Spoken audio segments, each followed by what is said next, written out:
Frère avec Semio, nous saluons dans le nom de Jésus, nous comptons pour nous capables ensemble avec vous.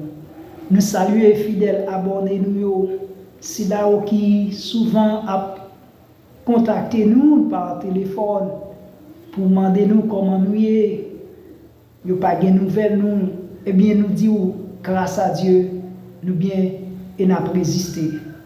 En dépit de situations difficiles que le pays Haïti a connaît du point de vue insécurité, mais le Seigneur l'y préserve nous.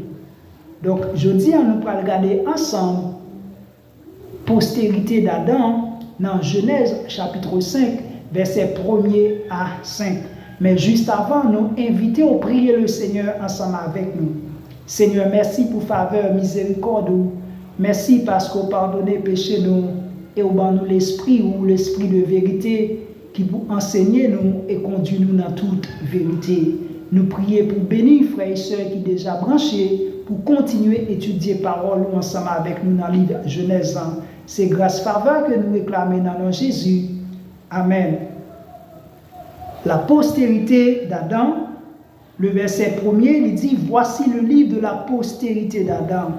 Lorsque Dieu créa l'homme, il le fit à la ressemblance de Dieu. Oui, Dieu lui créé l'homme à ressemblance lui. Si vous êtes capable de considérer la création de l'homme comme étant l'homme un être tripartite, vous êtes capable de parler de ressemblance de Dieu dans l'homme. Mais également, si vous voulez garder la ressemblance de Dieu dans l'homme sur le plan spirituel, c'est ça que l'homme est représenté dans la création comme étant autorité suprême que Dieu lui placé sous création. Donc encore là, nous sommes capables de voir que l'homme lui semblait avec Dieu.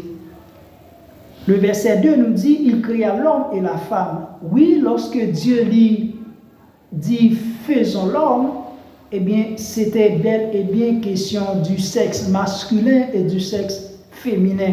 C'était l'homme et la femme. Et à la suite de la création de l'homme, eh bien, Dieu l'était béni, il était recevoir la bénédiction de Dieu. D'où l'homme rentré dans la création, eh bien, a pleinement béni par Dieu pour poursuivre mission qui s'est dominée et cultiver la terre, dominer dans la création. Maintenant, le verset 3 nous dit, Adam, âgé de 130 ans, engendra un fils à sa ressemblance selon son image et lui donna le nom de Seth.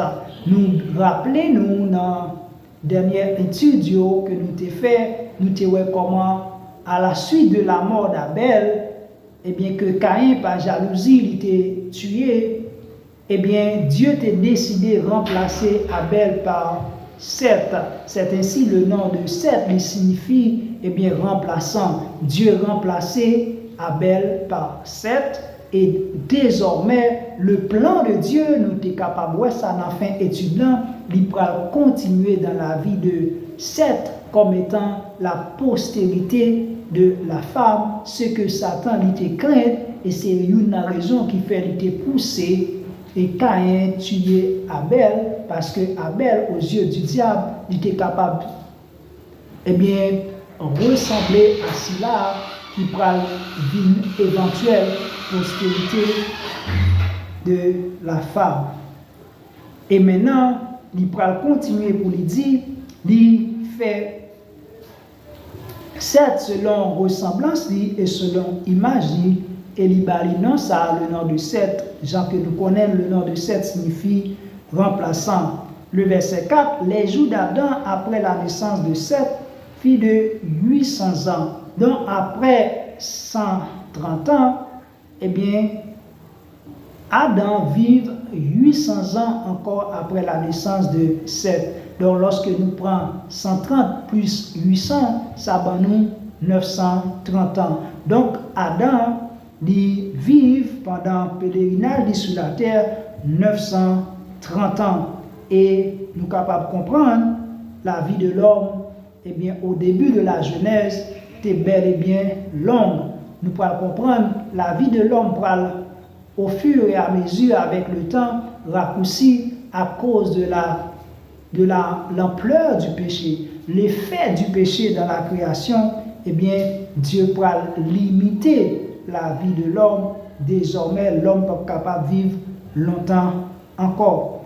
Et le verset 5 nous dit, tous les jours d'Adam vécut, fit de 930 ans, puis il mourut. Ainsi, mes frères et sœurs, nous parlons cette prochaine fois, lui-même tout, il commence à peupler et il pourra faire propre petit pali. Donc, lui-même qui était petit Adam, il pourra gagner propre petit pali. Et ça, c'est pour une prochaine étude. Mes frères et sœurs, si le diable t'a essayé de arrêter le plan de Dieu lorsque il comprend pour lui pousser Caïn tuer Abel, mais non, Dieu lui toujours gagné un plan B. Donc lorsque Satan comprend, il est capable d'éliminer, gâcher le plan de Dieu par la mort d'Abel, eh bien Dieu rapidement lui remplacer Abel par troisième petite ça qui c'est Seth. Nous sommes contents pour nous ensemble avec vous. Nous avons continué à étudier par mon Dieu et en espérant que nous allons rencontrer, nous prions bon Dieu pour lui capable garder nous dans grâce, dans bonté. À la prochaine.